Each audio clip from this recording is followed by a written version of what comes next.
अस्सलाम वालेकुम नाजरीन। नाजरीन, वालदेन के बाद एक अहम इकाई है जहां माशरे की इस अहम इकाई की अहमियत और फोकियत ये जानने की कोशिश करते हैं। जी नूरी सभा, क्या कहते बिस्मिल्लाहिर्रहमानिर्रहीम। अस्सलामु अलैकुम। थोड़ी सी आपकी आवाज में हैं? कट आ वाल गया था जिसकी वजह से मुझे सही समझ।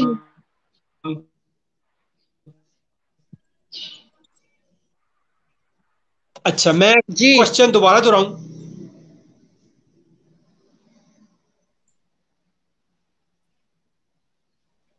नूरीन, बात करने का मकसद ये है कि वालदेन के बाद उस्ताद माशरे की एक अहम इकाई है जहां हमारी नस्लें जी इल्म की दौलत से परवान चढ़ती हैं।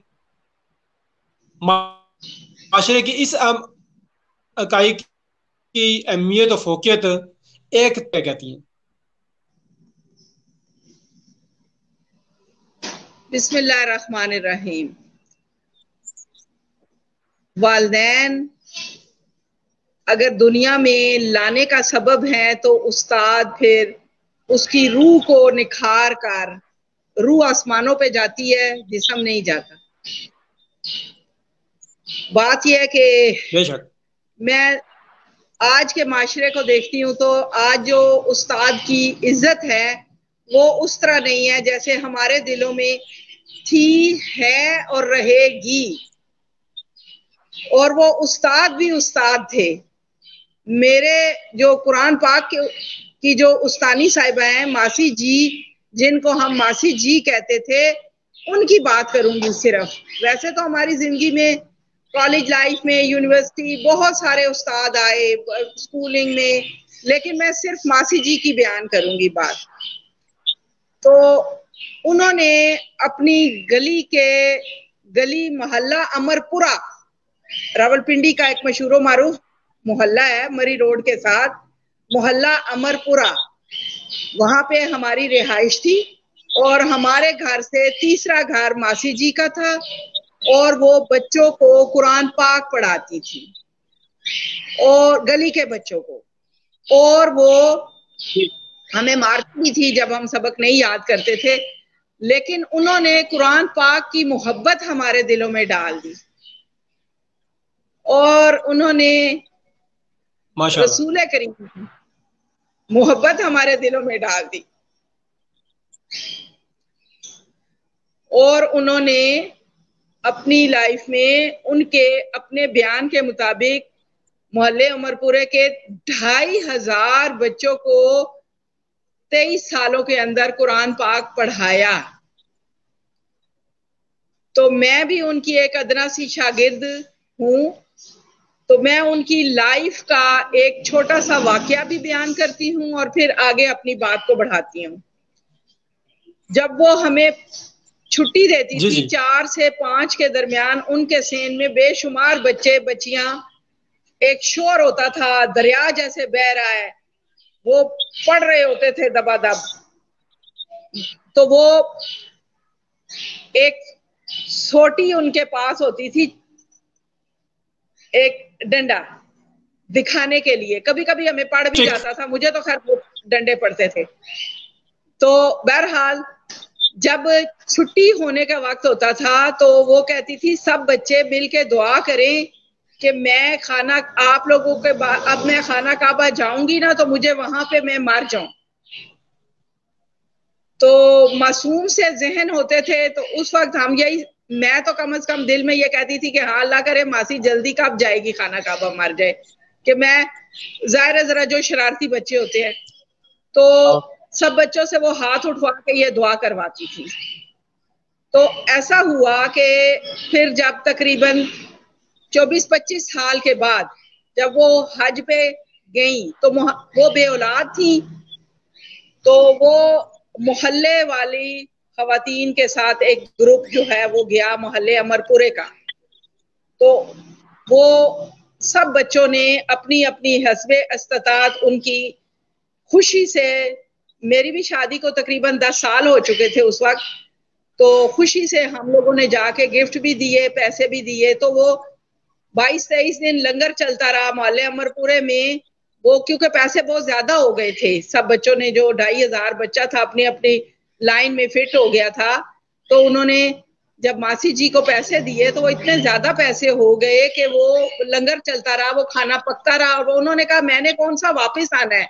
यकीन की परवाज देखें, उन्होंने कहा कि मैंने कौन सा वापस आना है, तो ये पैसे मैं यहीं पे खत्म करके जाऊंगी, मैं सिर्फ जरूरत के पैसे लेकर जाऊंगी। और वो जो मोहल्ले की खवातीन गई थी, वो जब वापस आई तो बहुत सारे हम तालिबात और तालिब इल्म उनके पड़े हुए हम मोहल्ले अमरपुरे में इकट्ठे हुए और उनसे हमने मासी जी की वफात का बयान सुना। मेरी एक खाला अमानत, हो सकता है कि वो अभी कहीं जिंदा हो मोहल्ले अमरपुरे में और मेरी ये बात वो सुने, तो वो हमें सुनाती थी कि जब हज खत्म हो गया, हज के जब सारी रसूमात खत्म हो गई और जब आखिरी चक्कर थे, तो आखिरी चक्कर में मासी जी ने ये फरमाया कि भाई अमानत मेरा ख्याल रखना, अब मैंने मार जाना है, मुझे पकड़ लेना, मैं गिर ना जाऊं। तो अमानत खाला कहती हैं कि मैं हैरान होगी कि ऐसे कैसे हो सकता है कि एक बंदा खुद से कह रहा है। तो वो खैर उनके साथ साथ थे। आखिरी चक्कर में खाना काबा के दरवाजे के सामने जब वो पहुंच गए, आखिरी चक्कर था, तो उन्होंने कहा कि अमानत अब मुझे पकड़ना, मैं मरती हूँ। ये मैं लाइव कह रही हूँ, मोहल्ले अमरपुरा के लोग भी सब सुन रहे हैं। तो उन्होंने कहा कि अब मैं मरती हूँ। और फिर साथ ही वो खाला अमानत कहती हैं, बयान करती हैं कि मैंने उनकी कमर में हाथ डाला हुआ था, तो वो उन्होंने कलमा पढ़ा और उनके जिस्म बेजान हो गया। ये है कुरान से सच्ची मोहब्बत, ये है कुरान पाक से सच्ची मोहब्बत का एक वाकया, और ये है रसूल करीम से सच्ची मोहब्बत का एक वाकया। एक इंसान जिसने 2500 बच्चों के दिल में रसूल करीम सल्लल्लाहु अलैहि वसल्लम की मोहब्बत डाली। तो अब उनमें से एक शागिर्द मैं हूं।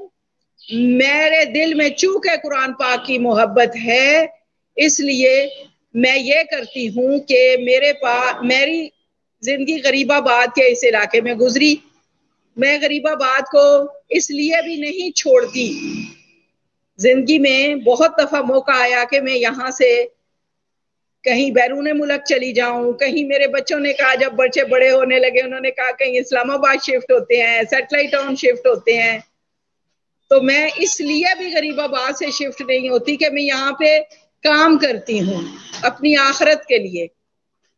तो मैं उनकी एक अदना सी शागिर्द हूँ और मैंने ये शुरू किया हुआ है सिलसिला कि जो हमारी खवातीन कुरान पाक से, क्योंकि मैंने नफ्सियात में मास्टर किया, तो मुझे थोड़ी सी बंदे की सोच से वाकफियत हो जाती है कि ये किस चीज से प्यार करता है। बातों बातों में जब मालूम होता है कि ये खवातीन कुरान से प्यार करती है, तो मैं उनको एक बोर्ड देती हूँ और 3000 रुपये महीना उसका लगा देती हूँ घर बैठे, कि वो कुरान पाक पढ़ाए गली के मोहल्ले के बच्चों को, और 3000 रुपया महीना मैं उनको देती रहती हूँ। यानी मासी जान के एक अमल को उनकी एक शागिर्द ने इस अंदाज में जिंदा रखा हुआ है। तो इससे आप बताएं कि जो वो इतने इतने बड़े जलसे जुलूस और फिर कादियानी और ये इतने सारे फितने, तो उनको तो मैं अकेली बस हूं, मैं अकेली बस हूं। कुरान पाक की जो हम खिदमत कर रहे हैं और जगह जगह पे सेंटर खुल रहे हैं और गली मोहल्ले के बच्चे, मैं भी अपनी जो औरतों को मैं देती हूँ बोर्ड और पैसे, तो मैं कहती हूँ बस एक काम करना, कुरान पाक तो तुम पढ़ा रही हो, वो तो एक सिखा रही हो, बस कुरान पाक से मोहब्बत और रसूल करीम से मोहब्बत दिल में डाल देना बच्चों के। जब और छोटे छोटे वाक्य, हमारे नबी के छोटे छोटे वाक्य सुनाया करो। जब कुरान पाक की क्लास तुम लोगों की खत्म हो 5 से 6 के दरमियान, तो फिर छोटा सा एक वाक्य 2 मिनट लाजमी रोजाना इनके जहनों में डाल दिया करो कि रसूल करीम छोटे होते थे तो ऐसे करते थे, ऐसे करते थे। छोटे बच्चों के ही वाकयात सुनना पसंद करते हैं। तो उनकी एज के मुताबिक उनको ये हुजूर पाक की मोहब्बत के लिए हुजूर पाक के वाकयात जरूर सुनाया करो। तो एक अदना सी शागिर्द जो है, अगर ऐसा काम, मुझे नहीं पता बाकी हम लोग जुदा हो गए हैं सारे जो कुरान फैलो थे कि वो कहाँ कहाँ कौन कौन चला गया है, लेकिन ये है कि आप ये अंदाजा कर लें कि एक शागिर्द अगर इतना काम कर सकता है तो बाकी कितना काम कर रहे होंगे। अपनी अपनी हैसियत, अपनी अपनी नीयत के मुताबिक। तो बाबर भाई भी अपनी एक जमाने में, हाँ मैं इनकी थोड़ी सी इस प्रोग्राम के तवज्जुद से, इनको अच्छा तो नहीं लगता लेकिन मैं तारीफ करना चाहूंगी, अच्छी चीज की तारीफ करनी चाहिए। जैसे शर अपनी शक्लें बदलता है, ऐसे खैर भी अपनी शक्लें बदलता है और अपने लोगों को मुंतखब करता है। तो बाबर भाई ने भी मीडिया के जरिए जो चुनाव किया अपनी खैर की बात आगे पहुंचाने का, जो खैर की बात आगे पहुंचाने का चुनाव किया, तो इन्होंने जो पहला लफ्ज कहा था, मैं बार बार कहती हूँ कि मेरी वजह से किसी एक की जिंदगी भी संवर गई तो आखिरत संवर जाएगी। तो गोल आखिरत का ही होना चाहिए। जब गोल आखिरत, आंखें आखिरत के गोल पे होंगी तो आप दाएं बाएं के रास्तों में भटकेंगे नहीं और अपनी मंजिल को सीधे। बहुत शुक्रिया नूरीन साहबा। जी बिल्कुल, जी बिल्कुल।